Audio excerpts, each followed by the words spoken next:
palalayain ng isang tao na may kapangyarihan na tumakas, may pagkakataon, may pera. Ilang araw matapos ihayag ni Vice President Sara Duterte na isa ang Australia sa mga ikinukonsidera ng mga abogado ni dating Pangulong Rodrigo Duterte para maging host country na hinihiling nitong interim release, sinabi ng gobyerno ng Australia na hindi sila sang-ayon at wala silang balak kupkupin ang 80 anyos na dating presidente ng Pilipinas. Mariinding sinabi ng gobyerno ng Australia na hindi rin daw ikinukonsidera ng Australia ang posibilidad na iyon.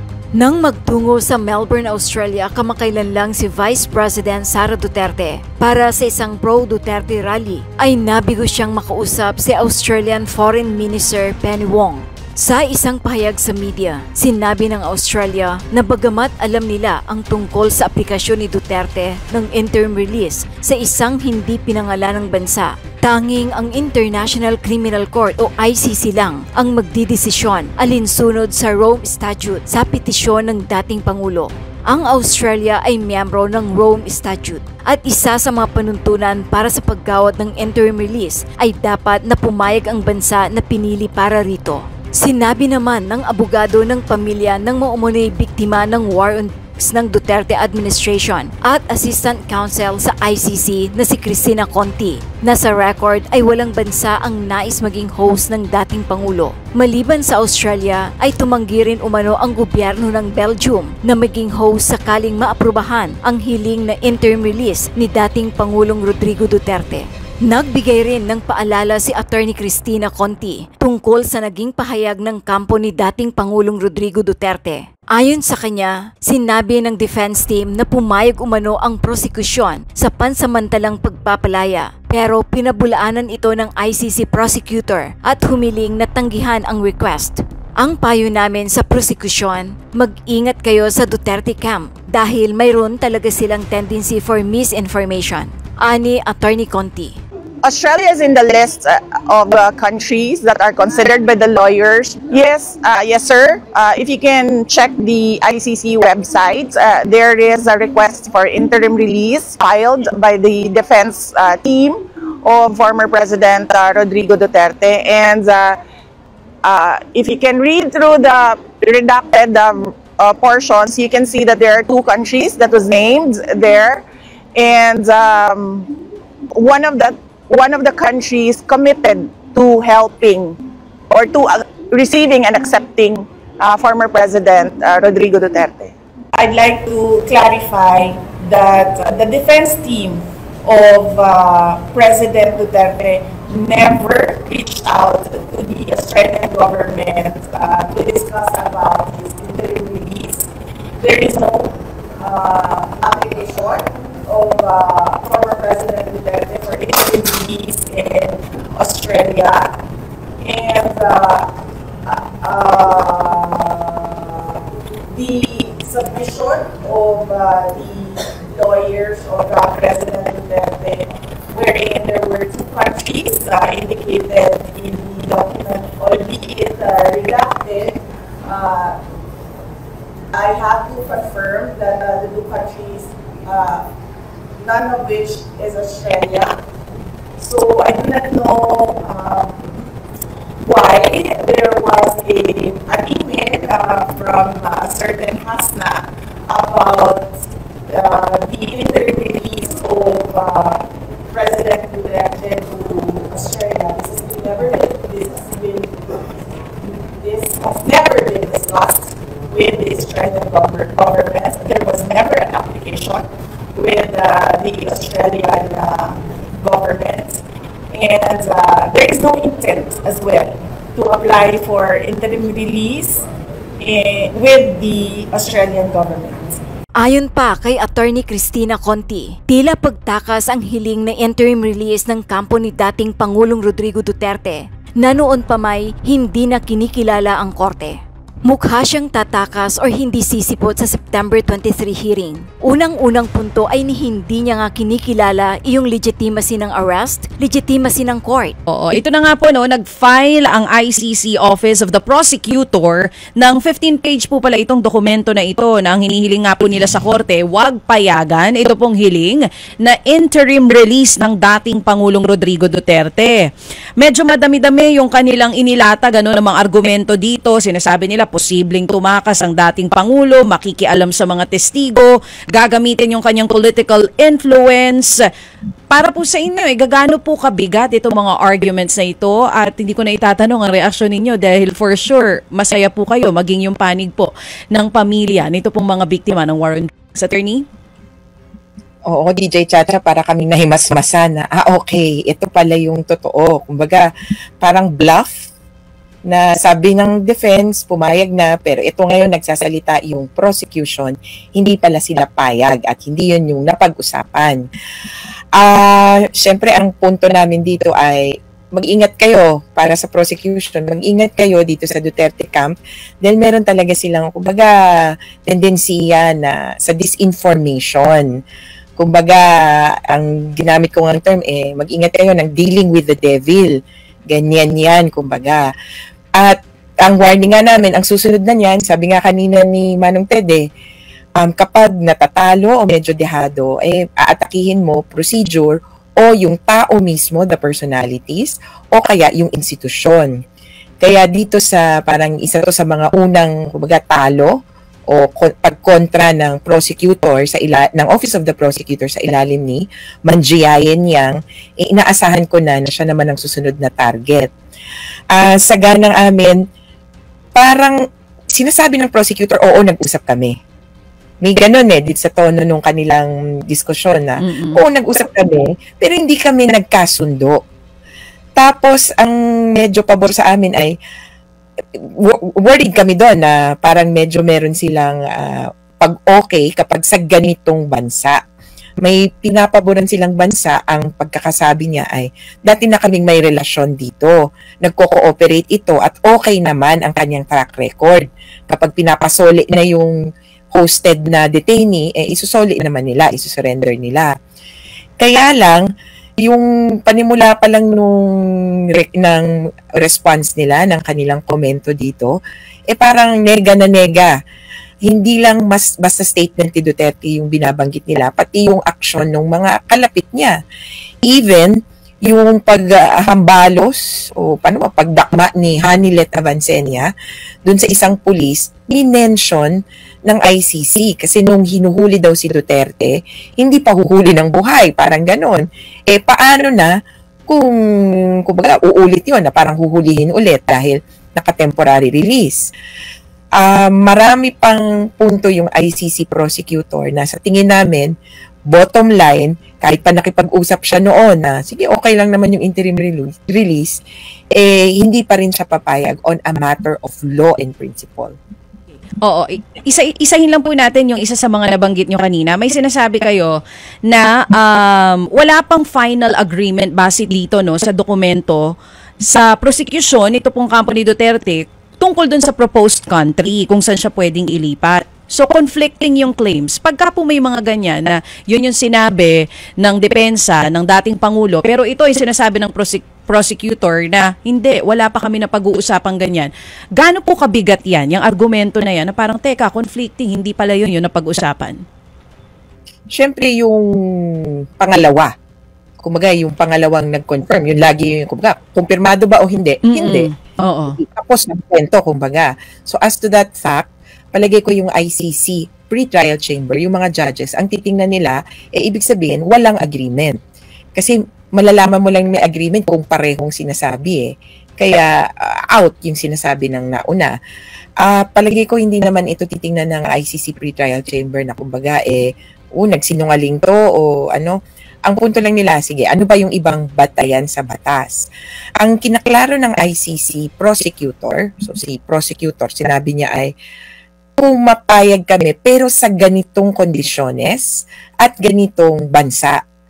Ngayon, ang sinasabi ng kabila, merong iba silang inaplayan na bansa. Kaya dito din nakakagulo dahil parang kunyari nag-usap man tayo, may napag-usapan tayo, biglang nung pagpunta mo dun sa court, iba yung sasabihin mo. Kaya yun din yung nakakainis, palagay ko, para sa prosecutor at para sa pre-trial chamber na matapos mong sabihin, biglang may ganito. Oo. So, Attorney Conti, wala pa po talagang agreement dun sa country? Wala. Oo. Hindi sa agreement. Parang ang intindi ko, pag sa tono ng prosecutor, sabi niya, papayag kami kung dito. Yan. Parang hindi niya sinabi kasi na nag-agree sila. Parang sabi nila ng prosecutor, we are amenable to this particular country kasi meron na kaming history dyan. Siguro, ang hindi ko kasi maintindihan, pumayag ba sila? Kasi bakit itong defense nag-offer ng iba? Kaya sa kalagitnaan ng usapan nila, may nabago, kumbaga. Oo. Nabanggit din po yung naging kaso ni Senator Leila de Lima. Doon sa document na ito ng prosecutor, sinasabi doon na yung record ni dating Pangulong Duterte sa pag-target sa mga kritiko, kagaya nga ng pagkakakulong noon ni Senadora Leila de Lima, na isa sa pinaka-vocal na critic ng dating Pangulo, pati yung mga naging banta sa obispo, nabanggit po dyan, tama, at human rights advocate, tama po ba, attorney? Tama. Kasi yan yung pangalawang point ng ICC pre-trial, ng prosecutor rather. So, ang una niyang punto ay, itong tao ba ito ay pupunta o sisipot sa September 23 and onwards. Yung pangalawa niya, ito bang taong ito habang temporary na nakalaya ay i-obstruct or i-interfere ang proceedings. Tapos dalawang punto yan, may kakayahan ba siya at may history na ba siya. So, yung pangalawa na yon, may history na ba siya? Ayun, malinaw na hinahabol niya o niliresbakan yung mga kumukontra sa kanya. At yung konteksto ng paghabol niya kay Secretary de Lima, senator na siya noon, ay dahil inuungkat yung issue ng DDS, ng Davao Death Squad murders, tapos mula sa CHR investigation, nagkaroon na rin ng Senate investigation. Kaya sabi ng ICC, sa ganitong sitwasyon na kami naman ngayon ang mag-iimbestiga, baka biglang magkaroon ng similar na kaganapan, kahit na iba na yung konteksto. Kaya itong history niya ay importanteng punto dahil ito ay pinapakita sa court, ganitong klaseng tao ito. Kapag inusisa mo yung buhay niya, babalikan ka niya at bubusalan. Tinanggihan din ng prosecution ito pong argumento ng depensa sa medical condition ng dating Pangulong Duterte. Binanggit nila dyan, bumiyahe siya tapos nagsalita pa ng halos 1 oras sa Hong Kong bago po naaresto. Medical arguments, ano pong tugon nyo dyan? Dito sa, naisama rin yan doon sa dokumento nga po. Oo, yun yung sa first na argument na parang major argument, makakasisipot ba siya sa susunod na hearing? Merong reductions dyan. Yun yung particular na palagay ko, kung ano yung condition niya ngayon. Ang hirap ding aninagin, pero ang sinasabi ng prosecutor, hindi ito sapat, itong medical condition na ito, para palabasin ka. At hindi ito parang ibig sabihin, aalis ka ng detention center at sabihin na natin, pupunta ka ng ospital. Parang, ang naintindihan ko kasi redacted nga itong condition mo, hindi mo kailangang nasa labas ka ng detention facility. Kaya ka naming sagutin. Kaya mo yang magawa kung anumang treatment sa loob ng detention facility. Short of saying, hindi kami naniniwala. May punto naman na ang problema, redacted pero hindi kami naniniwala na itong, kumbaga blank, itong sitwasyon mo, ay kailangan kang ilabas all the time o sa pangmatagalang panahon. Siguro, ang pwede din nating, ang alternative nito, pwede kang ilabas like 1 day, 1 week, pero hindi yung pangmatagalan, tapos sa ibang bansa pa.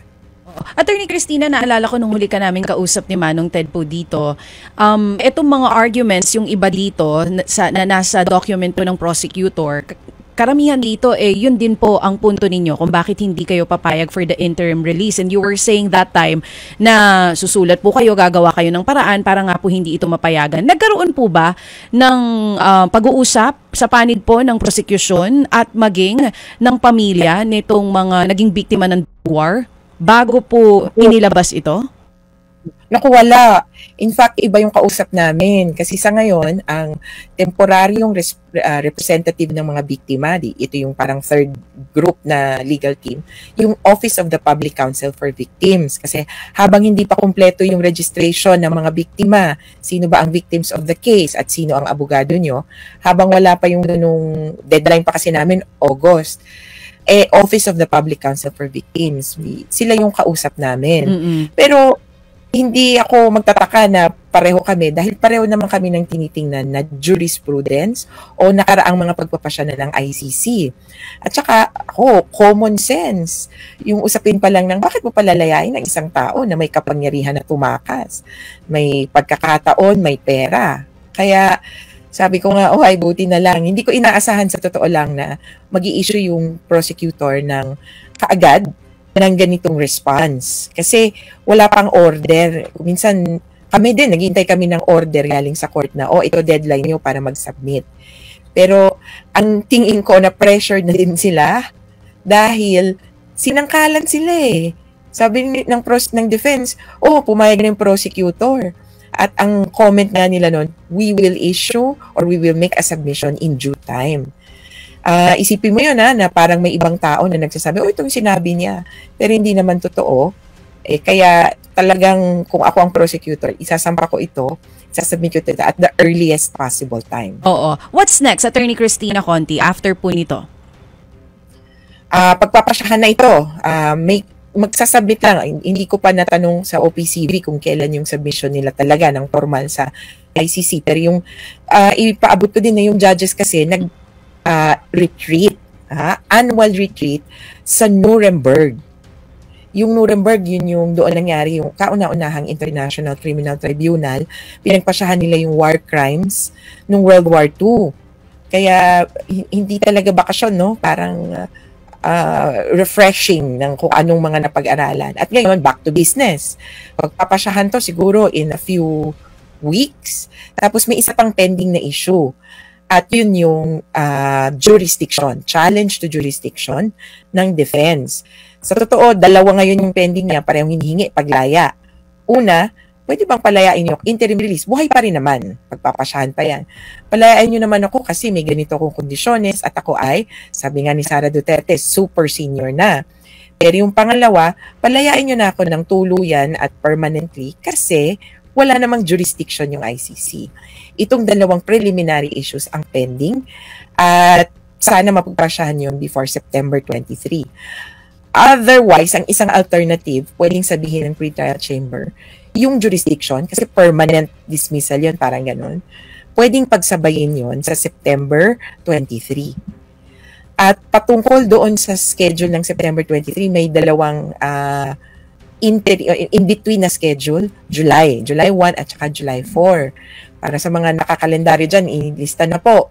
Yung July 1, pero hindi naman para sa atin yung July 1, FYI, ito yung deadline ng palitan ng impormasyon or ebidensya sa pagitan ng prosecutor at ng defense. So tama po ba? July 4. Sige po, attorney. Tapos July 4 ay lalabas yung tinatawag na document containing the charges. Yan na yung equivalent ng information sa atin.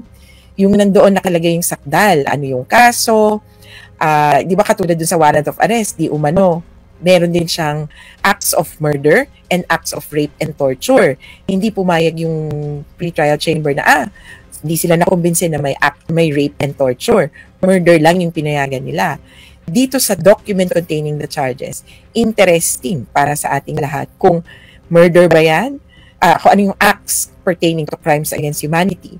Murder, pwede ding imprisonment kasi pwede ding rape, pwede ding torture, and other inhumane acts. As time goes by, parami ang mga tanong ng taong bayan regarding sa proseso na ito bilang parang first time ba natin nagkaroon ng ICC case involving a Filipino?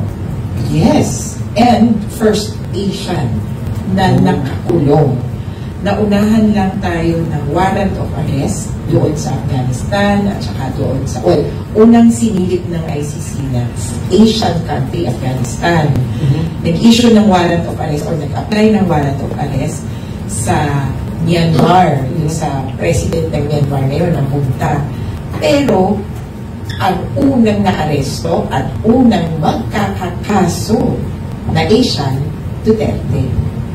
Kaya naman pala marami talagang katanungan na Maraming nakaabang, hindi nga lang, sabi nila, hindi lang nga yung Asian community, kundi yung iba. Kasi isang, sabi nila sa korte, racist. Kasi ang mga nakakulong from African countries. Kaya iba yung dating doon ni Duterte na, ano ko dito, First Asian.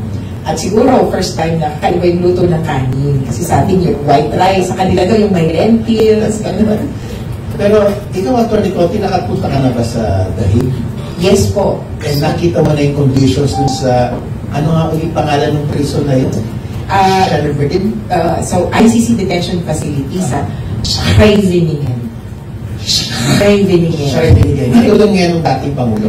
Doon sa jail, hindi pa ako nakapunta. Pero doon sa court, nakapunta na ako sa iba't iba, actually, building yun. Yung style yata nila para i-ensure na hindi maghahalo-halo-bilo yung prosecutor, yung registry, o yung parang admin area, tapos yung judges, hiwa-hiwalay ng building. Pero sa tingin niyo naman, Atty. Chrissy, na yung mga conditions doon sa detention center ay medyo okay naman na yung komportable naman ang ating dating presidente? Yes, kasi po sa trainings namin sa ICC, ang itsurahan, pagpapaliwanag ano ang karapatan ng akusado at ano ang dapat yung gawin doon sa detention facility. Sumakto nga na nagkaroon kami ng session noong January, right before, tapos niranter nila anong gagawin kapag nahuli. Anong January, nandun kayo? Hindi, online. Akala ko nandun ka, parang nagkaroon namin advance party, ha? Hindi naman, pero meron po tayong councils na accredited sa ICC na Pilipino na nag-training doon. Pero hindi naman sila nag-tour. Nag-present lang yung parang unit tungkol sa anong maasahan doon sa jail. At nakita naman natin doon sa mga videos tsaka doon sa kanilang coverage sa Flickr page at saka sa YouTube ng ICC. May itsurahan na kung ano yung ICC detention facility. Hindi hotel. Okay. Hindi hotel, hindi ka doon, hindi ka nililinisan araw-araw, di ba, yung may housekeeping. Pero parang bed and breakfast na hostel na maayos ang tutulugan, may sarili kang kwarto, may sarili kang palikuran, hindi to shared bathroom, bibigyan ka ng pagkain. Ang isa lang talagang reklamo pala noon pa man ay malamig ang pagkain.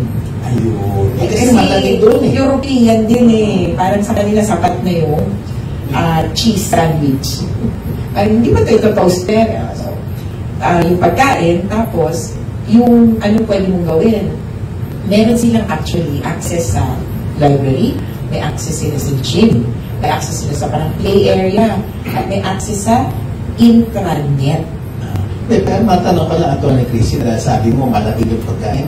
Pwede ba magpadala ng pagkain doon via Lalamove o Uber Eats? May security check. Kaya pagkatapos sa security check, malabig na yan. Pero, ang sabi nung noon, meron silang detenido na Africans, sabi nila, hindi culturally appropriate. Kaya nag-relax yung ICC. Kaya sa kanila nga, ang intindi ko, sabi nila, ibigyan nila ng, or magbibigay yung mga detenido ng listahan.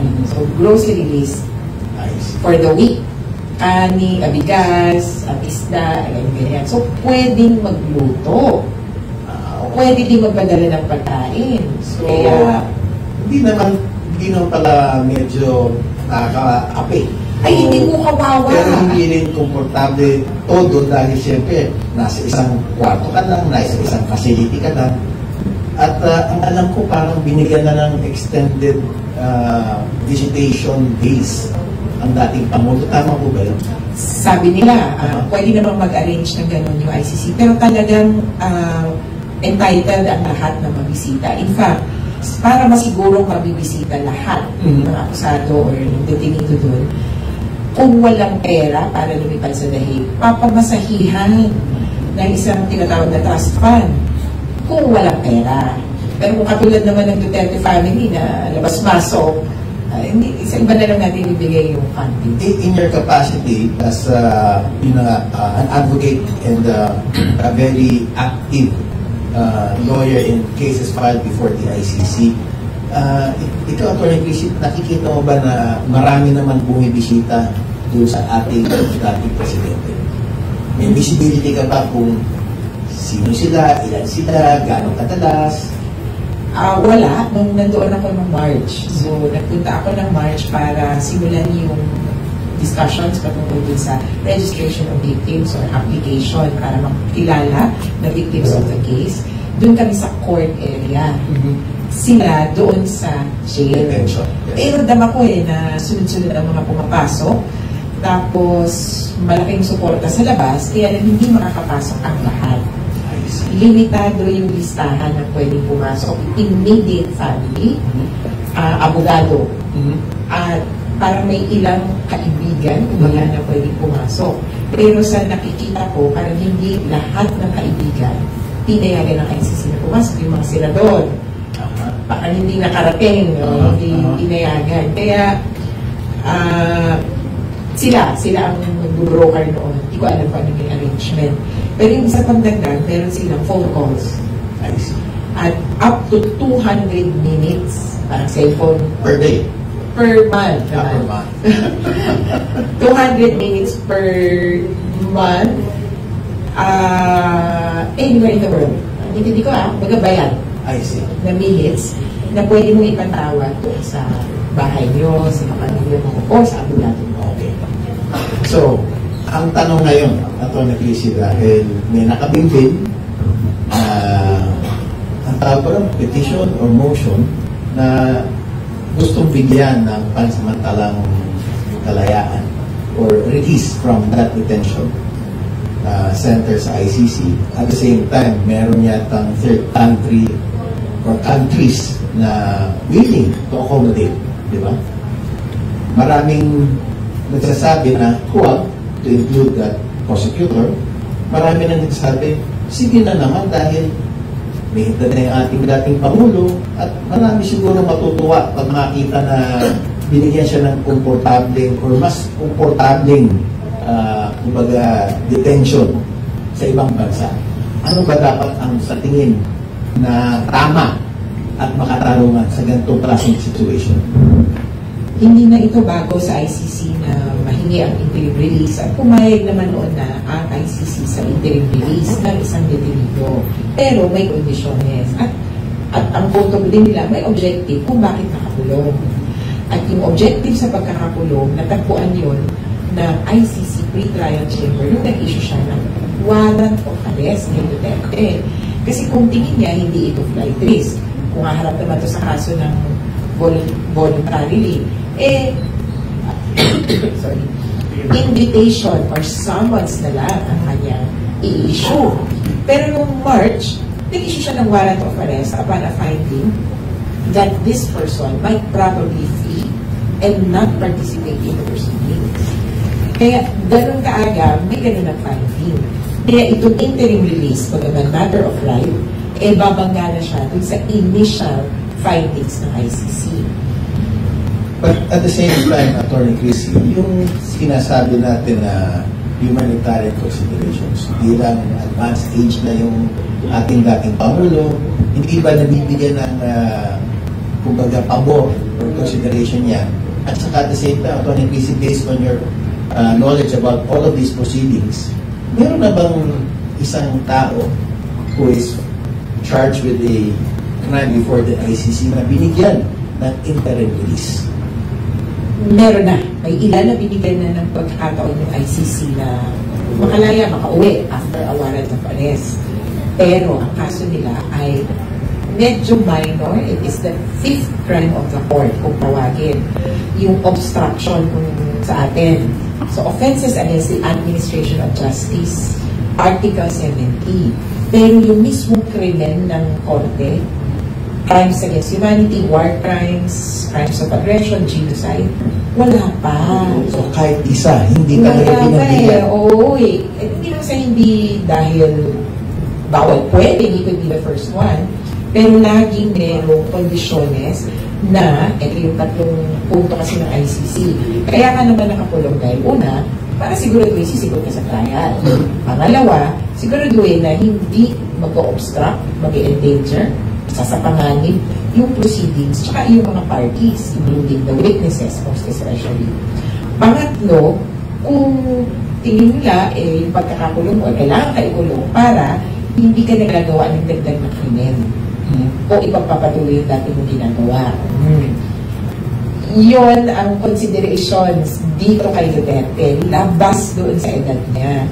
Kung edad at edad na lang din eh, sa totoo, walang ibang edad na kinikilala ang ICC, kundi 18, hindi 80. Above 18 years old lang ang pwedeng i-trial doon. At hanggang fit to stand trial, nakakatayo, nakakarinig, nakakaintindi, ay pwedeng iharap sa ICC. Yung detention niya ay depende mas pa dun sa factors. I-qualify ko din na itong interim release niya. Kasi natignan natin, pansamantala or pansamantagal. Pwede din maging at pwedeng ang payagan ay short time. Kung sinasabi na matanda na at kailangan ko pumunta sa ospital, pwede yung interim release, 1 week, 1 day, kung ano man, sa ospital. Pero babalik din. I see. So parang underguard siya doon sa hospital if ever or if at all bibigyan siya ng temporary release. So case-to-case basis yan. Ang importante, ano ba ang problema mo? Ano ba gusto lumabas? Kung sa amin po, masyadong mababaw ang dahilan na hindi ka komportable sa loob ng preso. Dahil objectively, na ibibigay ng ICC Detention Facility ang highest standards of care as entitled to a detainee. Sinusundan po nila yung tinatawag na Mandela rules. Ito yung Mandela standards ng United Nations. So pag nandudot ka sa Mandela standards, okay ka na, you are not entitled to it. Hindi naman, yun yung minimum standards of to be detained. So, ang sabi sa Mandela standards, ang yung private area ay 3 by 3 meters. Ayan yung area mo. Dapat sa lahat ng detenido.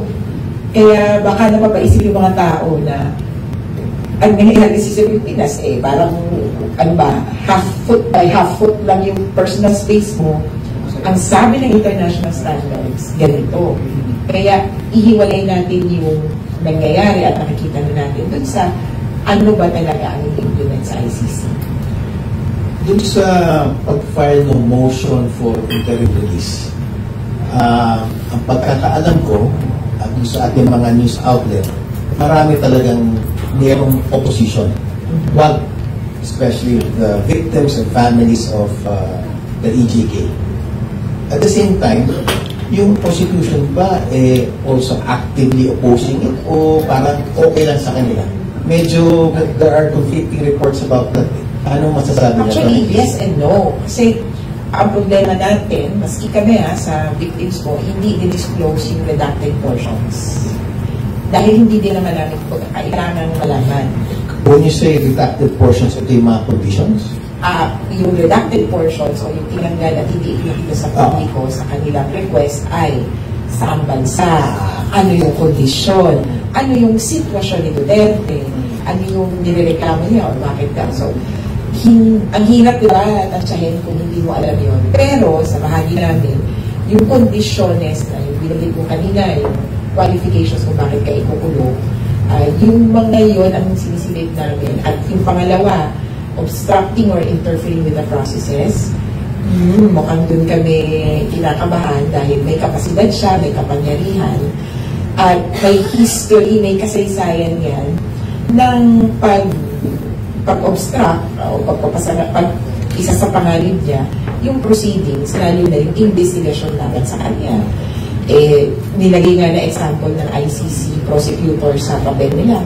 Nung nag-imbestiga si Laila de Lima, doon sa war sa mas BBS killings, Davao din sa killings pa sa Senado. Abay, pinakulong. At noong hearing ngayon, meron daw nag-testify si Las Cañas na pinatawag ng isa pang senador, ni Senator Alan Peter Cayetano, na vice presidential candidate, running mate ni Duterte noon. Pinatawag daw sila at parang ini-intimidate na, alam mo na, loyal ka dapat kay Duterte. Kaya yung ganito kasaysayan, hindi lang ni Duterte, kundi ng mga kasama niya at pamilya niya. Maski yung pagbato niya, nilit ng... So, Atty. PC, base doon sa mga nakikita natin, hindi naman secret yan. Yung mga public pronouncements ng ating dating Pangulo, yung sinabi mo nga na alam ng karamihan na makapangyarihan pa rin ang ating presidente, ang dating presidente. Plus the fact na yung kanyang pagtingin sa ICC, yung siya rin ay state president, mukhang hindi siya mabibigyan ng interim release. No? Oo, yung prosecutor, so, kasi ang prosecutor, babata yan sa batas. So, sa anong sabi ng Rome Statute, Article 58, yung nabagay ko, the detention is necessary to ensure his appearance at trial, etc., etc.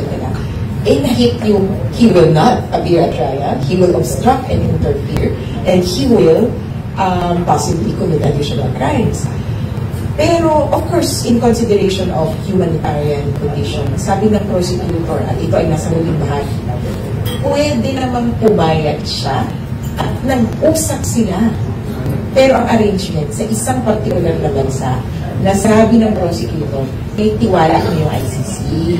May experience na kami dito at tinabagay ko kanina na pinalaya na dati, dito namin isinulit.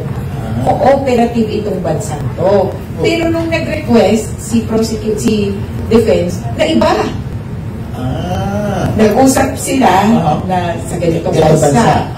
Okay ka ba dito? Ito yung kondisyon. Nasundo na. Hindi mukhang hindi. Nalitan. Hindi. Mukhang ang tawala din ng prosecutor. Nag-uusap. Tapos nung nag-file si defense, iba.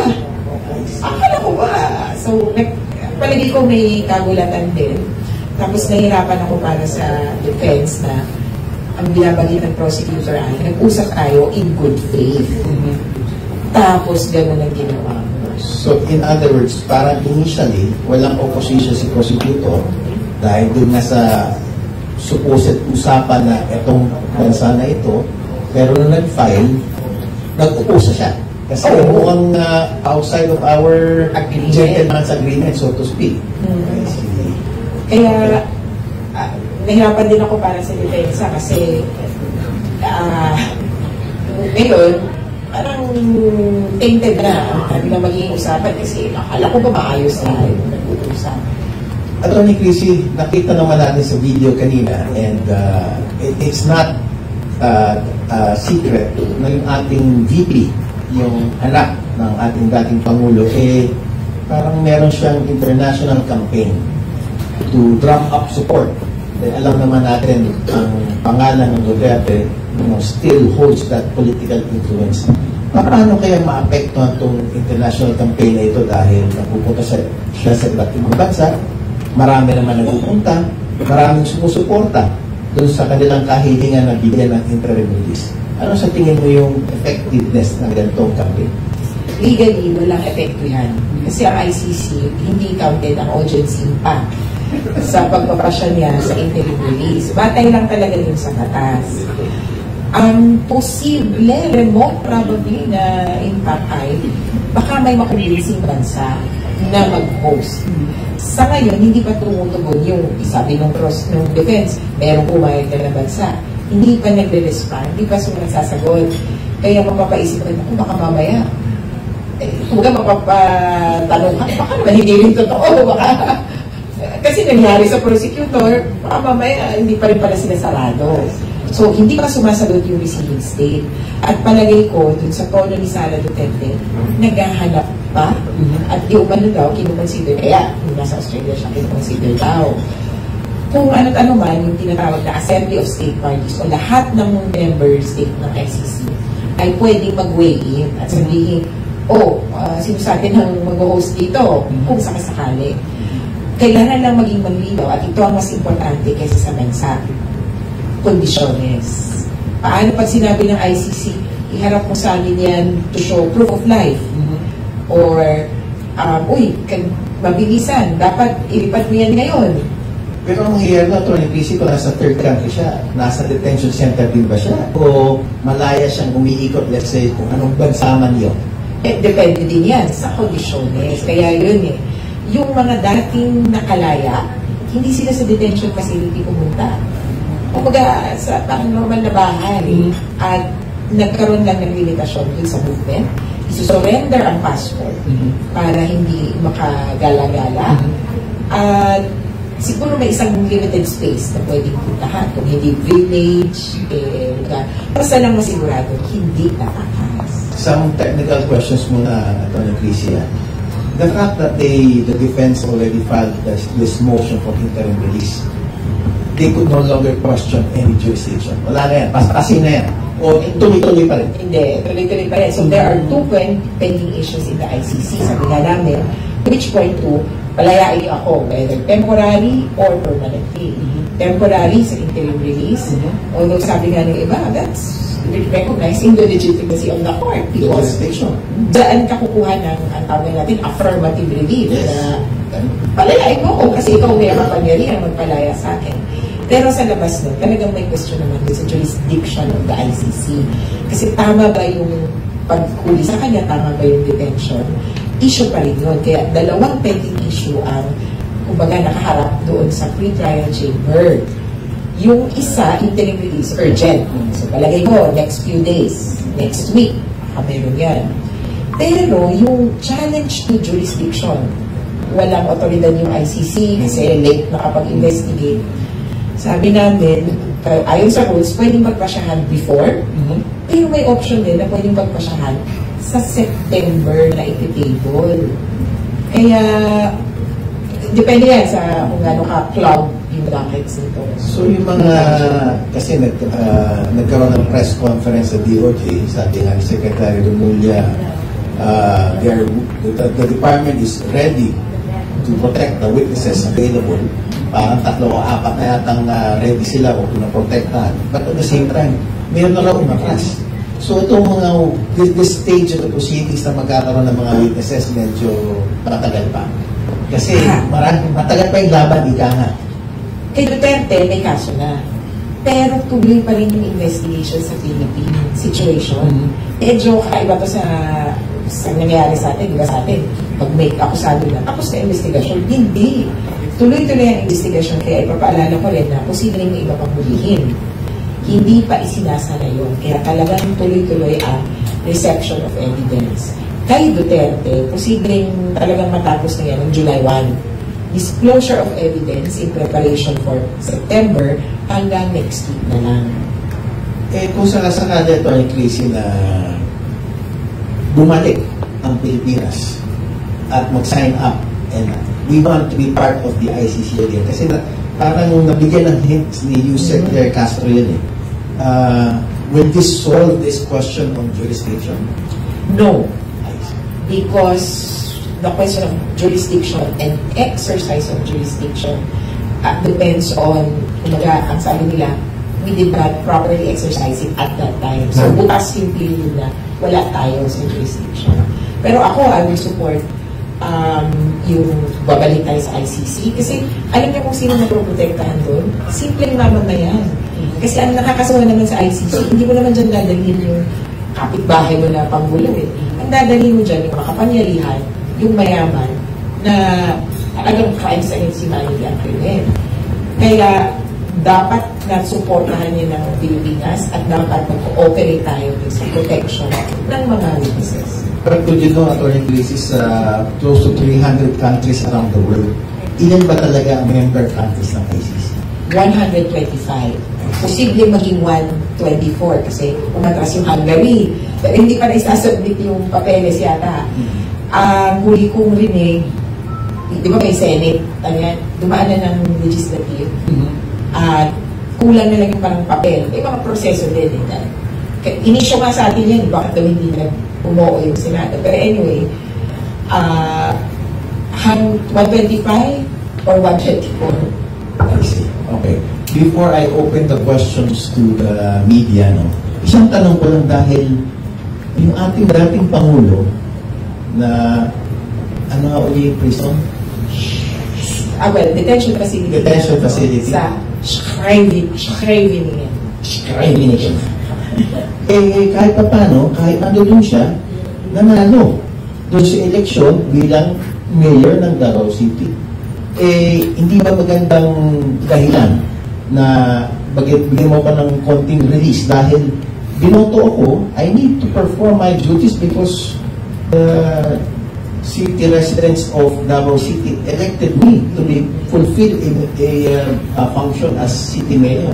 Hindi ba tama na kasama yon at bigyan siya ng temporary release?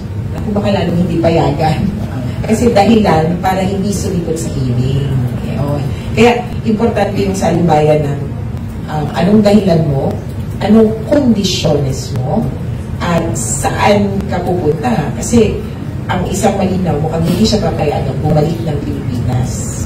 Dahil doon nangyari yung krimen at yung isang batayan na hindi ka payagan lumabas, you will obstruct or endanger the proceedings.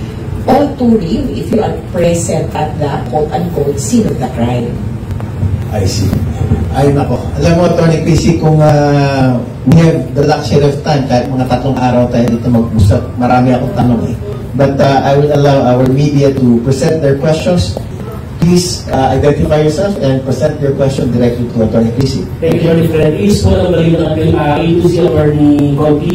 Parang kay timeline, dahil interim release ay urgent, so dapat by next week masusunod na siya? Ay, hindi ko binibigyan ng schedule yung ICC, pero posible. Posible na next week. Kasi may hindi pa tayo nakikita na order ng court dated June 18. At doon pala parang sinabi niya na dineadline na niya yung prosecutor, tapos yung Office of the Public Counsel for Victims na mag-comment. Even the next week, sakasakali. Baka hindi pa ba tayo yung bahagi ng mga victim ng drug war na baka pwede tayo mag-motion ng yung sinasabi mong short-term release? Ang biktima ngayon ay ang temporary na advocate doon sa ICC ay ang Office of the Public Counsel for Victims. Okay. Kagabi, araw na ba? Kasi iba yung oras nila Nalalaman namin midnight na, nag-file sila. So, nung isang araw, nag-file ang Office of the Public Counsel for Victims ng response doon sa motion or request ni Duterte. At klaro-klaro, hindi pumapayag ang mga biktima batay sa batas at batay sa katarungan ang kanyang temporary release. Kahit pa short-term, kahit short-term. Okay, last one po, Atty. Yung kahapon lang may comment kayo on the possible protection ng government, hindi ba, sa mga ilalagay sa Witness Protection Program, hindi kayo pabor doon, hindi kayo conforme, bakit? Welcome. Nabanggit ko na welcome naman, kaya lang, una, hindi pa naman kami nag-uusap It was just a public statement, so hindi po namin alam yung parameters. Kailangan namin usisain yung paano nga ba. At, itong importante, para sa mga biktima, hindi sila komportable per se na kausapin ang prosecutor na dati nagsangkalan sa kanila. Kasi iyan ang mga nagsampa ng mga kaso na related sa war on drugs. At yan ang nagiging batayan, kumbaga, bakit legal daw ang pagpatay. Yan at yung Operation Tokhan. Sa kabilang banda, kapag sinabi na ang magpo-protection sa inyo ay police, ay yun yung mga involved sa patayan. Kaya yung diskumpiyansa, kumbaga, sa kung sino ang magpapatupad ng protection, kailangan namin i-run. Pero as a matter of principle, ay maaaring pag-usapan. Kasi if it was just government, yes, we will accept that in the same way that we participated in the government equally on the war on drugs. Pero yung specifics na, we understand that this is the Marcos administration offering. And we would not want to be pawn in the Marcos versus Duterte rift. And for us, ang kaso kasi ay hindi Marcos Duterte people of the Philippines or people of the world versus Rodrigo Duterte. So safeguards pa rin naman. Safe, at saka parameters. Trust. Trust. So, Thank you. Thank you po. kailangan namin mag-usap, hindi yung naka-announce lang. Sige. Attorney, Elvin Parasuko from EZRH. Pakilawin ko lang yung natin ko kanina. So, naniniwala tayo na walang pa talaga pagsahing nag-afford na tatanggapin si former President Duterte. May rin kung ano pang ibang grounds maliban doon sa nakikita natin siguro na pattern ng pag-country to country dito sa atin. Sorry, Meron pa kung mga indicators, ma'am, na ano-anong reason natin para sabihin na wala pang country siguro. Hindi totoo na ibang isang nakatanggap na. Dahil hindi ko sumasagot yung bansa. Kailangan may gano'n eh. Sasagot yung bansa at sasabihin, ikukumpirma na tinanggap na nila. Wala pa on record yun ngayon. So, posible hindi lang natin alam o hindi pa lang nakafile. Pero, ang isa din kasi na paraan natin, may tinatawag na, binigay ko din kanina, Assembly of State Parties, yung lahat ng member ng ICC. May pagpanahon na tinitable nila itong mga request na ganito. At kung baga, nag-mail lista, sino ba dito? So kung ang lalabas na ay parang report ng Assembly of State Parties na, nag-usap kami, itong bansang to, will mag-host. So, yun pa. Kaya ako binanggit ito dahil nagkaroon ng pagkakataon minsan na merong isang akusado na sabi niya, mag-a-apply ako. At pinipili ko, ito yung example niya, pinipili ko ang bansang Belgium. Sa Belgium kasi may dati nang na-release. Sabi ng Belgium, ayaw ko. Kaya kailangan may meeting of the minds. Kailangan malinaw yung usapan. Hindi yung iisa lang ang nagsalita para dun sa lahat ng partido. Kaya yun yung hinihintay namin. Kailangan din siguro maging maingat kasi baka yung pinaka-importante, yung conditions ay hindi naman magkatugma. Ang indicator din siguro na parang baka hindi pa talaga nagkakapayagan ay, so yung request ni Duterte may attachment. Ang Annex A ay conditions, terms and conditions na proposed niya. Ang Annex B, terms and conditions na proposed daw ng bansa. Mukhang magkaiba. I mean, they're two separate documents. Walang meeting of the minds. Hindi naman kasi, pwedeng pareho din naman rin nakasulat, pero wala, nung binabasa ulit namin, pwede rin magkaiba. So, kailangan na conforme o kumbaga pirma a public attestation itong third country na talagang tatanggapin nila. Ang isang negative naman sa kanila or hindi nakakatulong yung pag-decline o outright na pagtuto ng prosecution na mapunta siya sa bansang tinutukoy ng defense. Ang gusto pa rin ng prosecution kung sakasakali, yung una niyang proposal or unang pinag-usapan. Yes, good morning po, Attorney.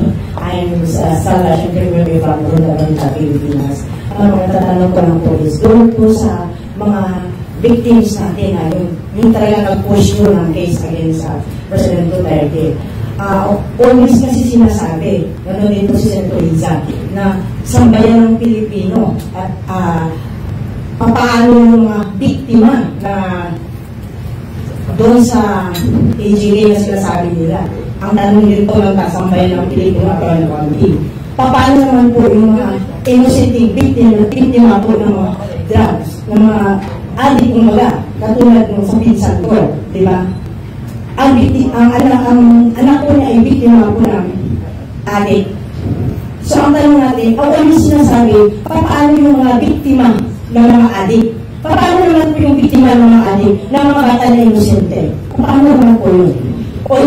Always saying, paano po yung mga biktima ng mga extrajudicial killings? Ang tanong din po sa bayan ng Pilipino, paano din po yung biktima ng mga adik ng mga inosenteng kabataan? Maraming salamat po. Ang palipuanan po dyan ay makukuha sa mas malalim na pag-intindi ng batas at ano ang kaso kailangan isampa. Ang mga biktima po ng mga drug addict, ng mga kawatan, ay ang tawag sa kaso ay murder. Yun po ang common na intindi natin dyan. Pero ang biktima ng isang pangmalawakan at sistematikong patayan ay ang kaso ay crimes against humanity. Ang kasong murder ay pwedeng iharap sa kahit na anong court, RTC sa Pilipinas. At depende po yan doon sa ebidensya at depende sa investigasyon ng polis kung paano po mabibuild ang kaso at makakakuha ng conviction. Suportado po namin ang paghingi ng hustisya ng lahat ng biktima ng karahasan sa Pilipinas. Galang sa aming banda, meron po kaming, dahil ang aming mga kliyente ay mga nabiktima ng EJK, meron po kaming focus at pinipilit na ipaintindi na ang crimes against humanity ay kakaiba sa, kumbaga, murder.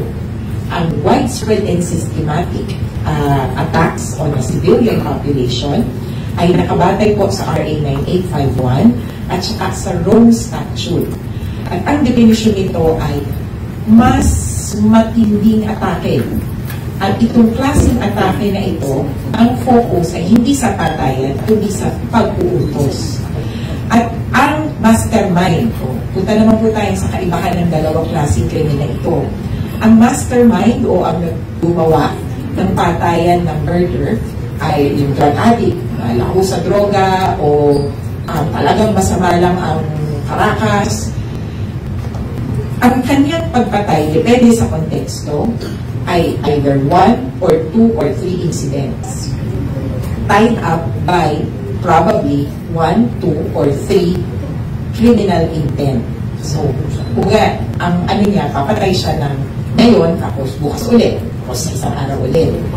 Pero yung kung sa crimes against humanity, the criminal intent is to attack a particular people over a period of time. Kaya, yung paghahambing po niyan ay talagay ko divisive. Kasi pare-parehong biktima. Hindi po ito parang Olympics na ay mas biktima ako, ay mas biktima ito. Kaya po, ang ating pong pagiging ng justisya, pareho tayo ng pupuntilihin ito. Maayos na investigasyon ng pulis, walang whitewashing, at malinaw na pagpapasya ng ating gobyerno, ng ating judiciary, lalo, ito sa mga kaso na kung saan posibleng walang ebidensya o mahina yung ebidensya. Kaya, kung isa pong naging bahagi para sa amin, yung mga biktima namin, naging assiduous sa paghanap ng ebidensya. Sa isang crime scene, pipicturean nila, hahanap sila ng paraan para makahanap ng ebidensya. Kahit na hindi nag-iimbestiga yung dapat mag-iimbestiga. Ang problema sa kasong katulad nung dito sa EJK, baka yung gumawa ng krimen, yun yung dapat mag-iimbestiga. Kaya ang bigat ng feeling na yung gumawa, siya yung mag-iimbestiga, hindi niya iimbestigahan ng maayos. Sa lahat ng kaso, importante first step ang maghanap ng ebidensya at hanapin kung sino ang perpetrator. Kaya hamon ito para hindi lang sa ating judicial system, sa ating investigatory system, kundi pati sa taong bayan. Kasi sa Pilipinas, parang tayo ang magtutulungan. Follow up attorney. Kasi di ba before naman ni FRD, yung pinatupad yung tothang, di ba nakiusap siya, nagkatothang yung pa. Tatlong beses siya nakiusap na kung po pwede, lahat ng mga adik ay magsusurrender na, magbagong buhay na. Lahat ginawa, pinagbigyan sila, ba't hindi po sila sumunod?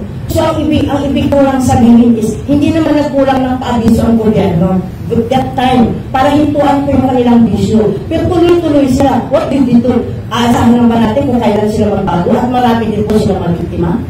Maraming salamat po. Hindi ko po dedepensahan ng mga drug addict na hindi tumigil, mga drug pusher, na patuloy na nag-supply ng droga sa Pilipinas. Kasi maski kami, we hate drugs. Hindi po ibig sabihin, kaagad-agad, na kami ay ang kabaliktaran ni Duterte. We both hate drugs, pero po yung paraan kung paano sa batahin yan ay magkaiba. Hindi lahat ng pinatay sa war on drugs ni Duterte ay drug addict. Hindi lahat ng drug addict ay kriminal o mamamatay tao. Yan po siguro ang mas una at importanteng tanggapin natin. Sa war on drugs ni Duterte, papayag ba kayo na may 3 years old na namatay dahil daw ginawang hostage or human shield? 17 years old Kian de los Santos. Hindi drug addict, may test lang kinabukasan. Kaya yung po automatic equation na ang namatay o pinatay sa war on drugs ay mga drug addict, kawatan, kriminal, ay huwag po natin kaagad winukin. Maaari pong meron pero hindi po lahat. Pangalawa, yung pong logic, kung may ginawang krimen ng isang tao, ay you will confront the crime according to its circumstances.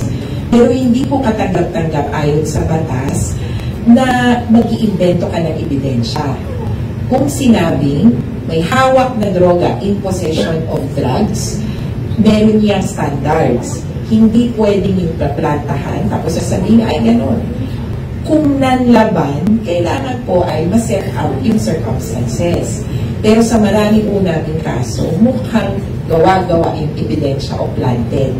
Kung totoong may hawak, kung totoong nanlaban, edi kasuhan at mananalo yan sa korte.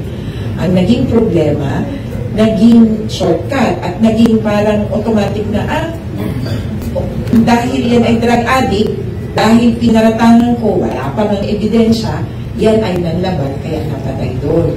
Yung kung ganong pagtanggap ay hindi nga lang siya simpleng sakit ng ating batas, kundi sakit din no, kumbaga pag-isip at kumbaga paniniwala na natin. Hindi porke paparatangan mo yung isang tao na magnanakaw, magnanakaw na kaagad. Para po sa akin bilang abogado, magpakitaan po tayo ng ebidensya. At ang problema, sa 7,640 na aminado ang PNP natin na nagkaroon ng deaths in police operations, ilan dyan ang inimbestigahan. Ilan dyan ang totoong, kumbaga, nanlaban. Kaya yun po yung problema namin dito. Sana naman po din na bago natin yung ganong turing ng othering or dehumanization ng kapwa-tao. Dito po nagsimula ang paghihiwalay ng mga Hudyo sa Germany noon. Kaya nakikita namin ang nagiging epekto kapag itinuring mo ang isang grupo ng tao na hindi tao, hindi tayo, ay iba yan, others yan, long term. Ngayon, parang kabalik na rin naman ang ating nakikita na yung mga Jews, ang sinasabi nila, we're a protected state. But what we're seeing is their oppression of the Palestinians. Kaya it's going to be a cycle if we think this way. At sabi nga ni, I think si Martin Luther King ito parang, you cannot chase away darkness with darkness. You can only chase it away with light. Good. Last two questions. Okay. Good morning po, Atty. Emilio from Hapon. Just to clarify, as parting litigants of the case, hindi nyo nakita yung motion, yung content of the motions for deliveries. Even it should be your right to have a copy. Of the unredacted copy. Technically, ito pa nga yung issue namin, technicalities. So, victim's application is open until August 3, 2025. Only after that, parang doon ka makukonsider na party, o parang gano'n, victim of the case.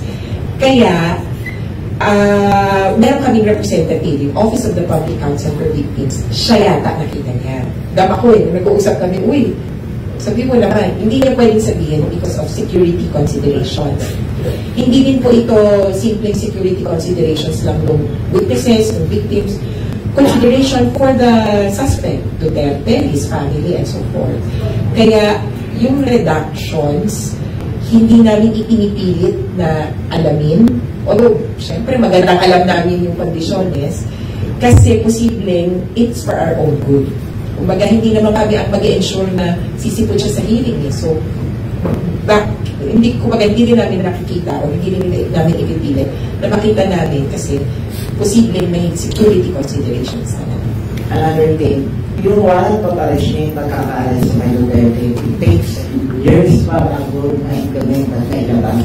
Sa tingin kaso, how long it will take kaabot para doon na possible na makaupo pa uli yung kanyang anak for the 2020? Yung warrant of arrest niya issued ng March 7 na implement ng 11 sa takbo ng ICC. Medyo mabilis na ito dahil nagsimula yung parang preliminary examination February 2018. Sabi ng iba ba, bilis nyo yung Palestine situation. Isang dekada na nagpa-preliminary examination. Tingin namin case-to-case basis. Iba ang sitwasyon ng bawat sirkunstansya. Pero ang average period ng mga kaso ay 8 to 9 years. Kasama yung mga naunang kaso na matagal talaga, maabot ng 10 years. May recent cases, 3 years na resolved na. Pero with the complications in this case, definitely it will take more than 3 years. So, do you think, if ever, na possible na makaufuli yung kanyang anak at nakabalik sa poder, may influensyahan yung case later on?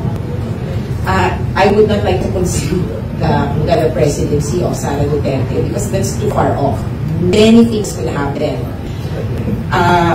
While it's a possibility, it's not a certainty. Okay? Hindi natin sigurado. Maraming pwedeng mangyari. Kaya, ang ano ko lang ay kung sino man na maging presidente sa 2028, posibleng magkaroon ng role o posibleng ma-impact niya ng kanyang foreign policy, yung ICC proceedings, particularly by pledging to be part again of the ICC and committing to obligations. So, to cooperate. Second, katulad ni Marcos, parang gano'n na nangyayari. Hindi member, pero cooperating. Pwede gano'n. Pwede rin many shades of cooperation. Kaya, kahit na sinong presidente, meron talagang impact sa ICC proceedings. Good morning po. I'm sorry, Wisdom. Ask ko lang po, paano po inatanggap ng ICC ang argumento sa kabila na malaki pa rin ang political matter ng mga Duterte? Ito po kaya ay daan para sa kanyang pansamantalang hindi makalaya? Tama kayo, sa pansamantalang hindi makalaya. Kasi yung political influence pwedeng magkaroon ng epekto dun sa capacity to influence, obstruct, or interfere with the proceedings. It's how you use that influence. At ngayon, dahil sa kasaysayan ng Duterte, merong sinasabi yung prosecutor na negative. Hindi siya dapat bayaran dahil yung ginawa niya noon, using this political influence, is to obstruct and hinder and interfere with proceedings or investigations into his criminal acts or liability. Kaya hindi ito palakasan. Ang ICC ay korte at batay lang sila sa Rome Statute. Of course, may consideration sa politics, pero in relation to the law. Okay, one last question for today. Meron po, D-Mark po, from Radyo Pilipinas. Ma'am, nabanggit mo kanina na kung parang opinion nyo na kung kayo tatanungin, mas magandang buhay ang Pilipinas sa statute. Laruin ko na po yung pagitan nung member pa ang Pilipinas at ngayong bumitaw na Pilipinas at kung babalik ulit siya, anong mangyayari dun sa pagitan na yun? Ang klaro, so pwede natin i-consider yung parang membership in the ICC as two parts. One ay jurisdiction and exercise of jurisdiction. Sa panahon na miyembro tayo, pwedeng magkaso sa ICC dun sa mga krimen na covered yan. Crimes against humanity, crimes of aggression, genocide, war crimes. Kung hindi tayo miyembro o hindi saklaw niyan, hindi papasok.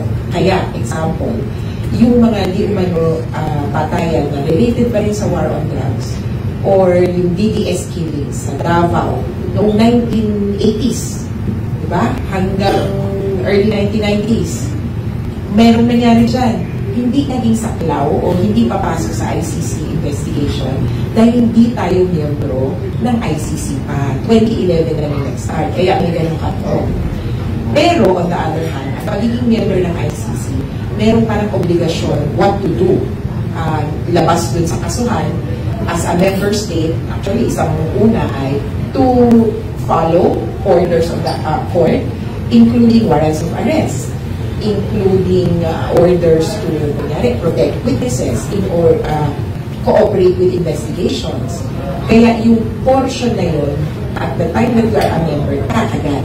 Kaya for example, 2028, member tayo ng ICC. Automatic pasok ang obligations to cooperate with the court. Kung may order, warrant of arrest, kailangan ipatupad ng Pilipinas. Pero in terms of cases, hindi na tayo pwedeng may sampa ng kaso for crimes against humanity, etc.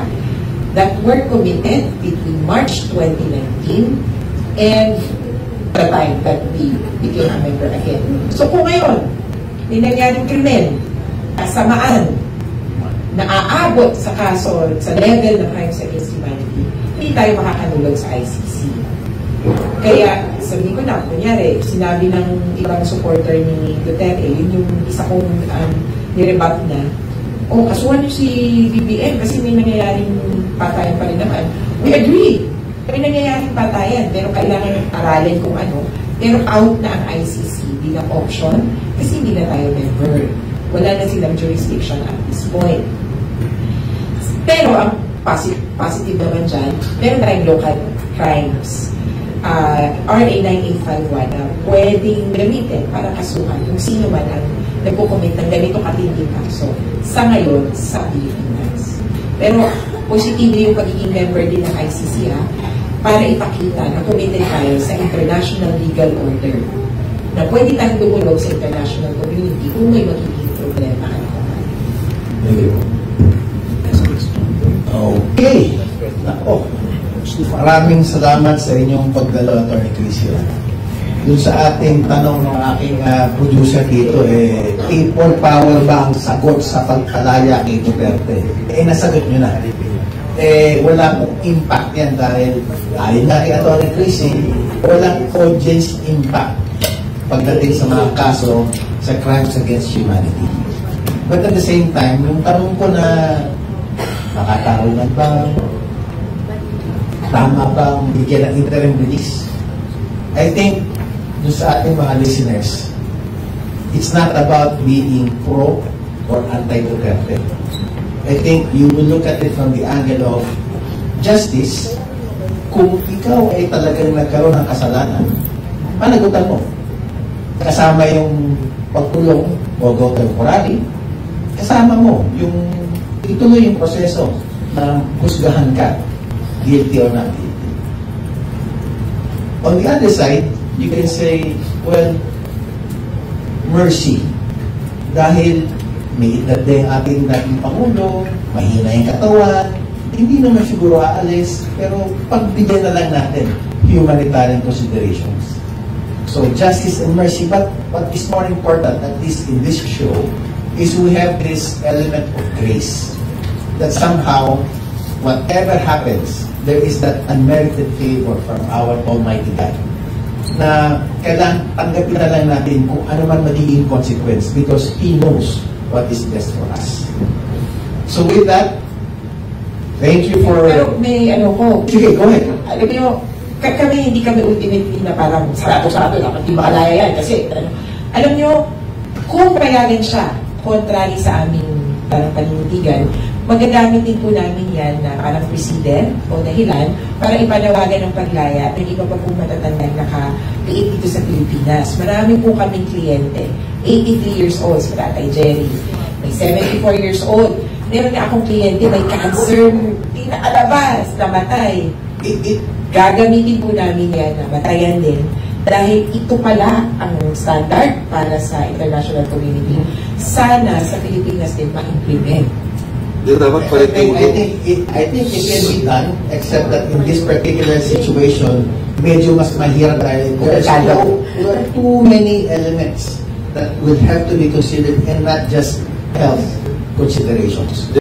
Mag-subscribe at i-click ang notification bell para sa mga susunod na video updates. Maraming salamat po.